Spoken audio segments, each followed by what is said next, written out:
Hello everybody, my name is George and you're watching the review video for the Miss Nepal 2013, which just happened on the 20th of March at Nepal Academy Hall in Kathmandu.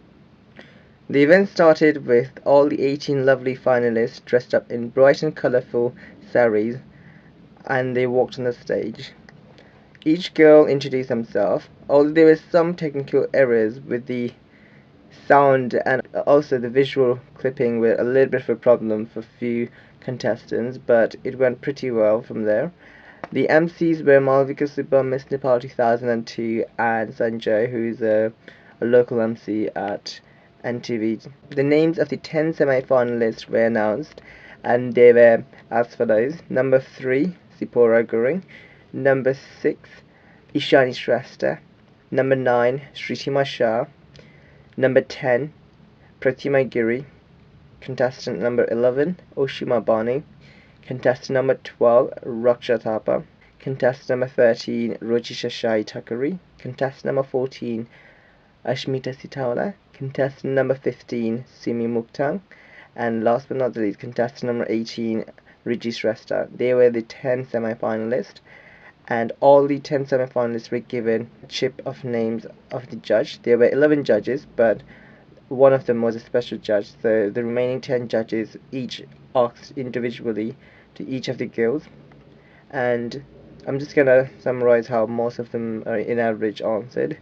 I thought that in overall, in average, all the 10 semi-finalists did pretty well job with their answers, and it was pretty tough job for the judges to announce the top 5 for sure. Then the performance started.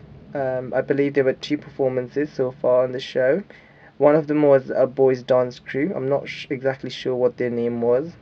They performed a street dance act in Lady Gaga's Born This Way song.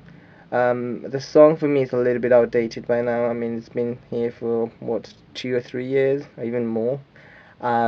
And it's a bit, heard it, done it, just move on.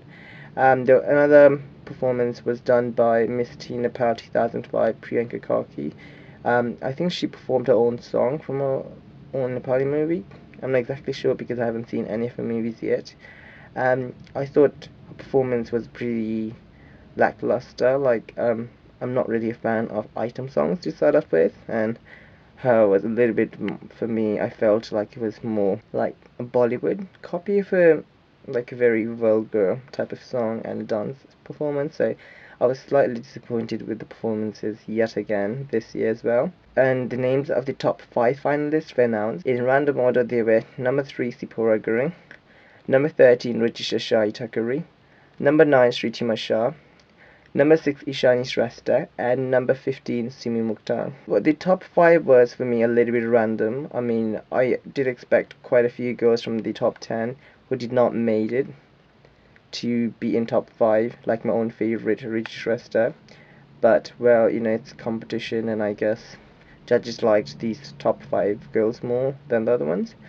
So, anyway, let's move on to what the special judge asked the top 5 finalists. The special judge asked each of the girls the same question. What do you prefer, a nuclear family or a joint family? And give the reason. I thought the question was slightly childish. I mean, it is Miss Nepal, but anyway. So the top 5 finalists had 3 minutes, exactly 3 minutes time, to write it down in a piece of paper with a photocopy underneath, so it was a carbon copy for Malvika Subba to just go through it when each of the top 5 finalists were answering their answer. Starting with Sipora Gurung's answer, she answered it in Nepali, and her answer for me was a little bit irrelevant with the question. She did answer it, but it was not exactly the points she did was not exactly what the question asked for. So for me, she kind of lost the crown right away with the answer. Number 6, Ishani Shrestha. She did pretty well with the answer. It was not amazing, but it was decent enough. So I kind of liked her answers. Number 15, Simi Muktang also missed the mark with the answer. She kind of gave an answer which was not exactly what the question wanted, so the point she made was also irrelevant. Contestant number 9, Shritima Shah, Her answer was about nuclear family, and I actually liked her answer quite well. Like, if I was in top 5, I would actually answer the same answer as her. And she was pretty good with her answer, so I was quite satisfied. Last but not the least was contestant number 13, Rojisha Shahi Thakuri. Her answer was quite long. She was quite charming, so I really thought her answer was pretty good. But I guess the judges did not thought that. So moving on from the top 5, there was a farewell speech by the former Miss Nepal 2012, Shrestha. She wore a beautiful red evening gown by Nirima Maiden. She looked fantastic in it. It looked very sexy, and it was very exotic looking. It really perfectly fit the blend of bold and beautiful, which is Shrestha, and I was really happy to see her looking ever so beautiful again. She gave a really, really touching and very sweet and nice farewell speech, and I really liked it because she was very personal with it, and she even, cried, and it was really, really touching. So it was really lovely to see her. Um, then it was the time for the subtitles winners awards, and after that, it was the moment that everyone has been waiting it for a year time. So it was the time to announce the top 3 winners of Miss Nepal 2013. It started off with Miss Nepal International 2013, which went to contestant number 9, Shritima Shah. A little bit of a shock, but considering the answers from top 5, her answer did fit the brief, so she went with the 3rd place. And yeah, I'm happy for her. I mean, if she loses some weight and just works really hard and just styling and makeup and hair, I think she can make really well, or she can do pretty well in Miss International because she has a speech and she can speak really well. Miss Nepal 2013 went to Rojisha Shahi Thakuri, and I think it was quite obvious that she would get that place because she has this trademark of Nagma Shrestha. Both are very tall, beautiful women, are very intelligent as well, and very fresh looking. So she went with the 2nd place, and I think Rojisha holds it pretty well as Miss Nepal and Miss Earth. I mean, last year Nagma did us proud in top 8, so I'm expecting this time Rojisha to do even better. Hopefully we might get the first ever international crown of Miss Earth, maybe. And moving on to the actual winner, Miss Nepal World 2013. Drum roll, please.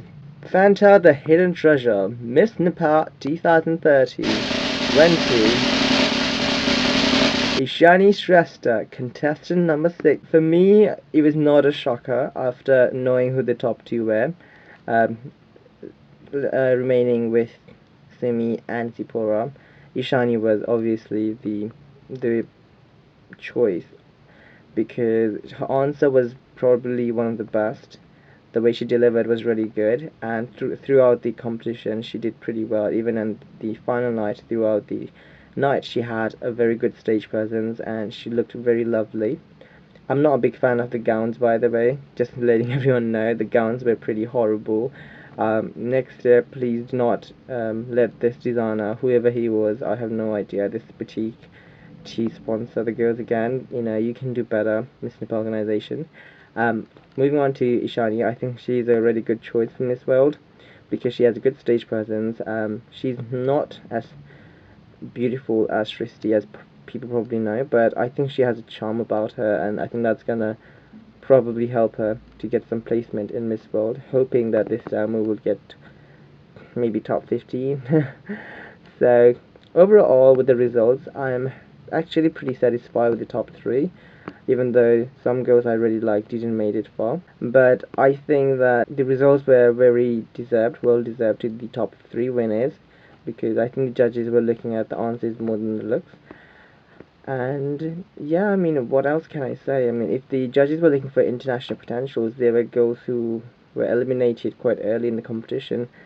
So overall, I'll probably say the pageant, even the whole technical problems and the other errors and the whole, if you're watching online, it was horrible. I watched it online, and the whole signal was not even working properly. So I think they need to fix that.